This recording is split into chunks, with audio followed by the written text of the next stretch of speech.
In today's tutorial, we'll explore the Magento 2 ChatGPT bot and see how it works.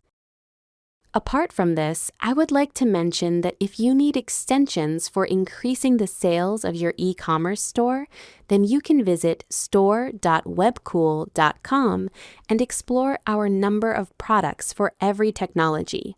We also have the user guide for the same in our blog sections, from where you can check the features and configuration and get to know the functionality of the extensions as well.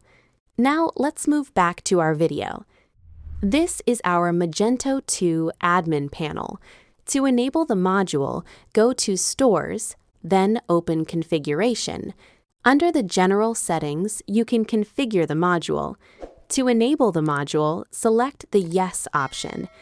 Next, you can choose the service such as OpenAI, Cohere AI, or Gemini AI.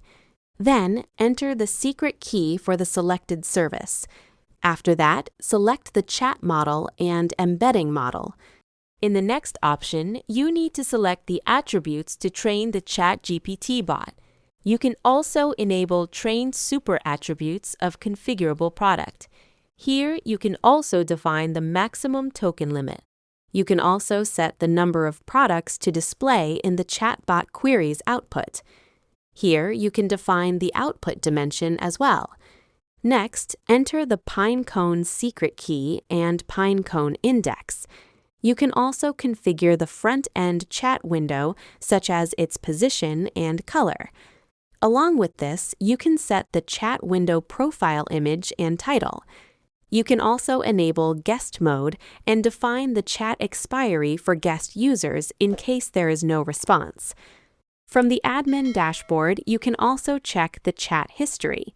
Here, you can view the query, response, customer name, date, and email. Now, let's move to the front end. By clicking here, a guest user can search for products. We entered a query to search for the bag product, and here we received the results along with the product link. By clicking on the View Product button, the user will be redirected to the product detail page.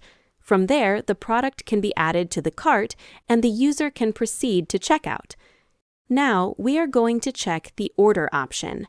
Here, you will find three options: Orders, Print Invoice, and Track Order. First, click on Orders. Here, all the previous orders are listed. You can select a specific order to view its details. A short summary of the order is displayed, and by clicking on More about this order, you can view the complete information for that order. Similarly, for Print Invoice, you can select an order and click on Print Invoice option.